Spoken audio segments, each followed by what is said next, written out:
sendiri seperti itu. Jadi saya sangat apresiasi apa yang dilakukan oleh Bank Indonesia dan perpustakaannya. Kalau secara spesifik buku yang dibedah hari ini gambarnya seperti apa? Ya, buku yang dibedah hari ini adalah buku memoir saya, Vira dan Hafez, yaitu dari pengalaman hidup saya ketika ditinggal meninggal oleh suami saya Hafez ketika kami baru menikah 4 bulan dan saya hamil 3 bulan. Saya mencurahkan hati saya untuk mengurangi depresi saya saat itu, tetapi kemudian membuahkan hasil menjadi film, ya, diangkat menjadi film Cinta Selamanya. Lalu bukunya juga diubah juga menjadi Cinta Selamanya di tahun 2015 dengan Atika Hachiola sebagai saya, dengan Rio Dewanto sebagai almarhum Hafez. Pesan-pesan yang disampaikan buat Pembaca, ketika membaca sebuah karya itu bukalah hati dan pikiran Anda. Jadi buatlah ketika membaca itu adalah momen yang menyenangkan. Tanpa Anda rasakan, jendela dunia Anda terbuka, wawasan Anda terbuka, dan Anda menjadi senang serta membaca itu menjadi bagian dari kehidupan Anda. Ini kan kegiatan ini terkait juga dengan literasi yang Pak. Sekarang dari kementerian juga ada gerakan literasi sejak 2015. Bagaimana pandangan Mbak Vira terhadap dunia literasi, karena sejumlah referensi yang saya baca, sastra pintu masuk sebenarnya. Bagaimana pandangan membangun dunia literasi tapi dari sastra? Oke.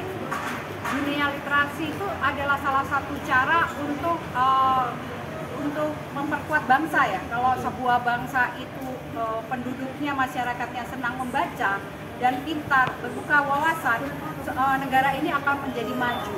Dan melalui sastra itu adalah kampanye yang mudah.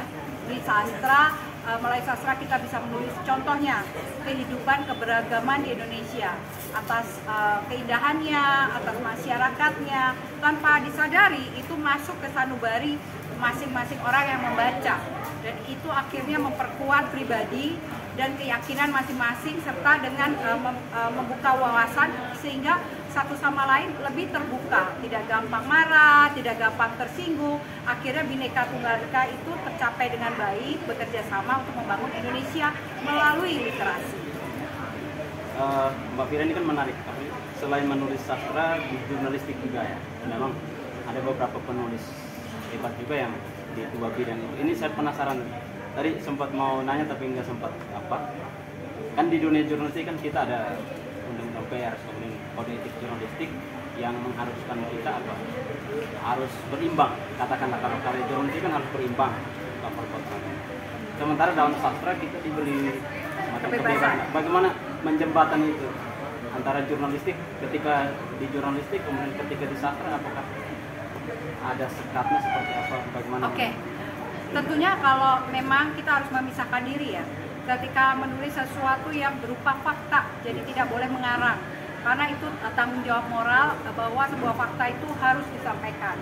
Jadi sebagai jurnalis harus mempunyai integritas tinggi yang mengetahui mana yang fakta, mana yang fiktif.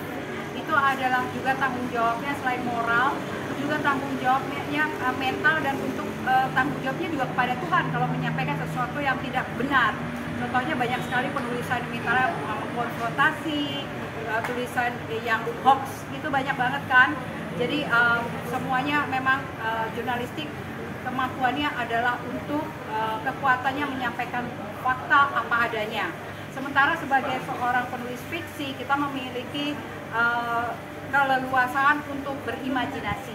Namun bukan berarti adalah kebebasan mutlak tanpa syarat, karena imajinasi yang baik itu juga yang bertanggung jawab. Dalam hal ini kalau di Indonesia dalam menerbitkan buku tidak boleh menyinggung hal-hal yang sara di LGBTQ. Jadi ada batasannya juga, dan juga bukan cerita fiksi yang memecah belah. Demikian juga. Jadi semuanya baik jurnalisme sebagai jurnalis atau sebagai penulis atau novelis itu sama-samanya memiliki tanggung jawab. Yang menarik dari karya-karya Mbak Vira termasuk yang berbeda hari ini adalah itu diangkat dari kisah nyata. Menurut saya tidak mudah juga karena tidak semua orang mau berbagi. Kemudian tidak semua penulis, termasuk penulis sastra, ya, itu tidak berani terbuka seperti itu ya. Ini kalau dalam pandangan Mbak Fira sendiri seperti apa? Kok ada keberanian menulis kisah sendiri dalam sebuah karya sastra? Memang semua orang kan channel outletnya berbeda-beda untuk mengemukakan rasa, untuk mengatasi trauma, mengatasi depresinya. Kebetulan saya seorang penulis, makanya itu saya menuliskan kegelisahan hati saya, kesedihan hati saya dalam bentuk tulisan. Namun lagi ketika saya menulis, saya juga memiliki tanggung jawab agar tulisan ini bertanggung jawab dan menginspirasi. Jadi saya bukan cuma ajang itu untuk curhat atau ajang untuk cerita kesedihan, tapi juga memiliki cerita bobot inspirasi yang bisa menginspirasi orang-orang yang merasa kehilangan misalnya. Mungkin informatif aja. Kalau buku Fira Nahas itu berapa lama pengerjaannya? Pengerjaannya nggak nyampe setahun karena itu prosesnya sedih banget. Saya nulis dalam 3 bulan sudah jadi. Ditambah proses penelitian. Mungkin terakhir yang kesan atau harapan untuk masyarakat NTT, khususnya mungkin generasi muda terkait dunia membaca dan menulis. Ya, masyarakat NTT, saya sekali lagi terima kasih sudah menerima saya dengan baik. Saya sungguh kagum atas kekayaan alam di NTT serta sumber daya manusia dengan tenunnya yang luar biasa. Itu susah sekali menenun. Pertama untuk merangkai, untuk polanya, untuk imajinasi yang dituangkan dalam sebuah kain. Itu adalah ajang komunikasi yang luar biasa. Kalau masing-masing dari masyarakat NTT mengedepankan apa yang mereka punya tanpa membandingkan yang lain, baik itu dari bakat sumber daya alamnya atau sumber daya manusianya digabung, itu luar biasa menginspirasi masyarakat Indonesia yang lain. Dan masyarakat Indonesia yang lain demikian juga, mari kita gali apa yang kita punya, mari kita saling berbagi dan menguatkan satu sama lain melalui dunia literasi. Kita memajukan bangsa Indonesia. Pada akhirnya kita ini memang Bhinneka Tunggal Ika, kita memang beda-beda, tapi beda itu bukan berarti adalah kita tidak bisa bersama. Beda itu justru menyamakan kita menjadi bangsa yang paling kaya di dunia. Karena paling kaya karena paling beda, tapi bisa satu. Keren banget.